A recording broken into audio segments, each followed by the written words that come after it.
called you today so that we can have a conversation on the crisis that faces our nation. We are in a grave and deep crisis, a crisis with a multiplicity of manifestations.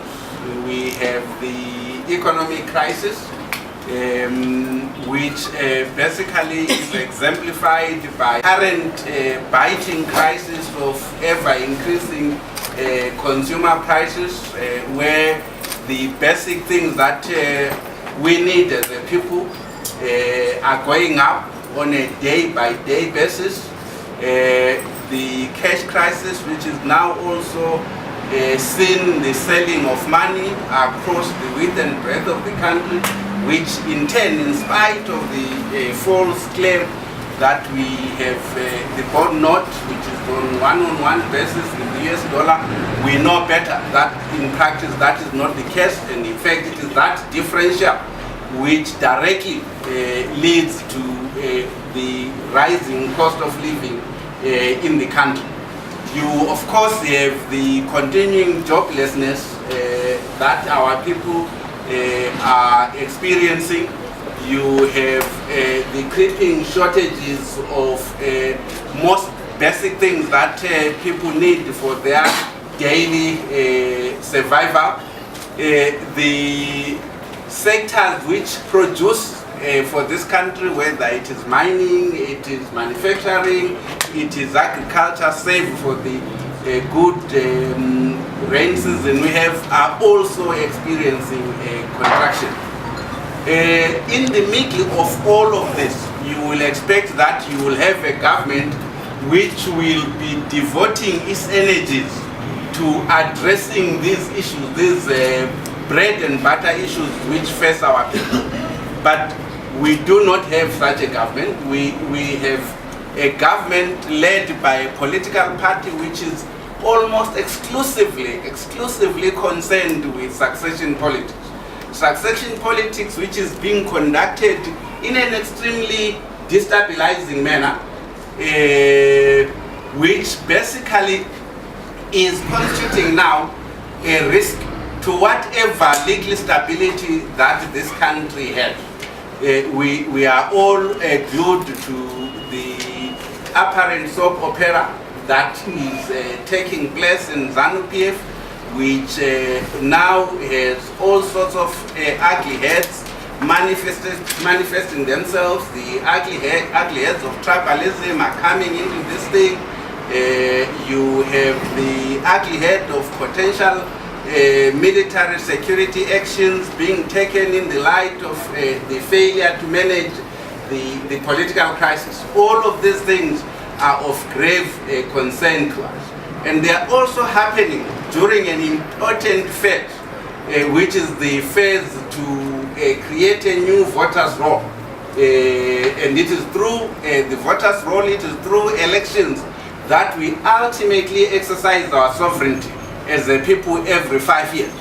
We exercise our right to choose the government that should lead us, and we must regard this as a very, very critical and important component of our democracy, which we need to be paying a great deal of attention to. Some of you might ask, what are we doing on our part as an alliance in the light of all this crisis, in the light of all the expectations of the people?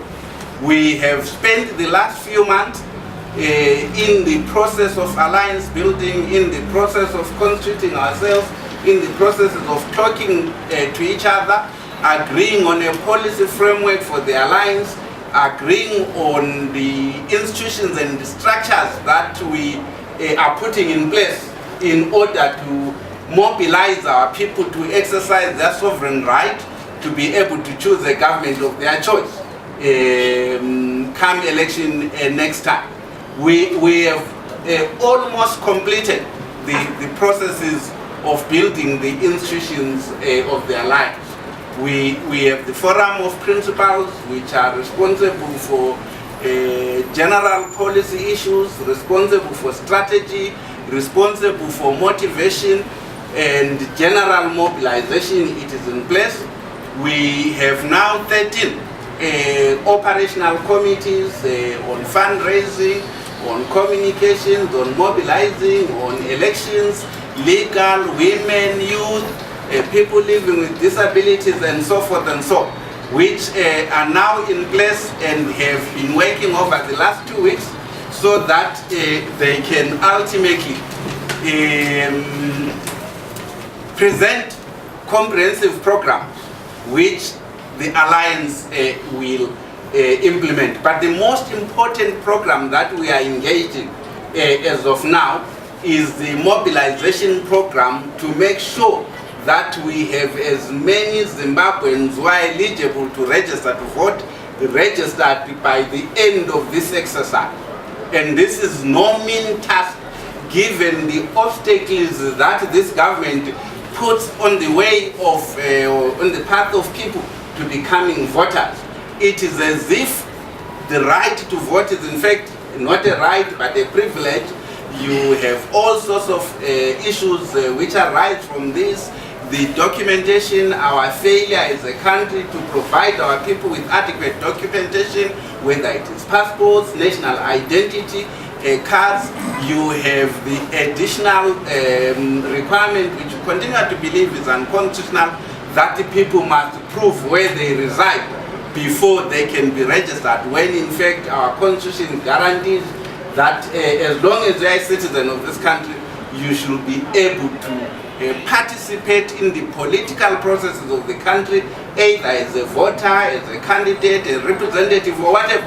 But all of this is being negated by these procedures that the ZANU-PF puts in place, as if they in fact fear the people exercising their democratic right. You will see that today all of us as principals, the various teams, particularly the mobilizing team led by Honorable Nkomichi there, the elections team and others, we have been doing the first phase of our mobilization program around voter registration.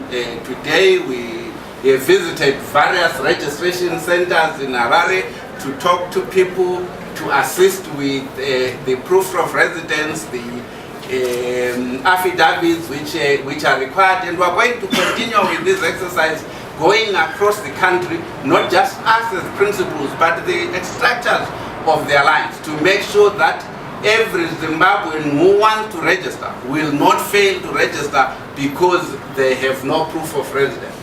We obviously will be focused on this as our major program up until the end of the extended voter registration exercise.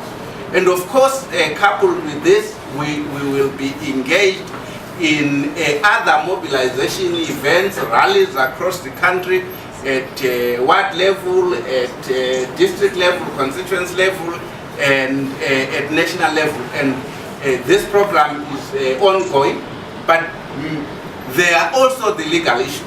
The legal issues around this voter registration exercise, where we have a special committee dealing with that, the Legal and Elections Committee, which is dealing with the issues of engaging ZEC on how we can move towards removing some of these obstacles as quickly as possible, if not removing them altogether, ameliorating them. For instance, by making sure that the ZEC registration officers across the country are appointed as commissioners of oath, so that they can commission these affidavits in situ at every place where people require assistance to prove this, some of these things. So these are some of the things that we have been doing, and of course there will be questions at the end of my presentation, and I know one of the questions we keep getting asked is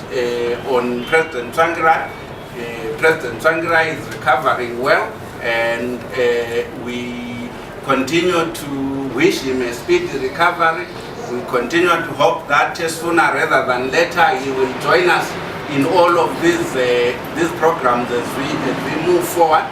And those of us who are prayerful continue to pray for his recovery as well.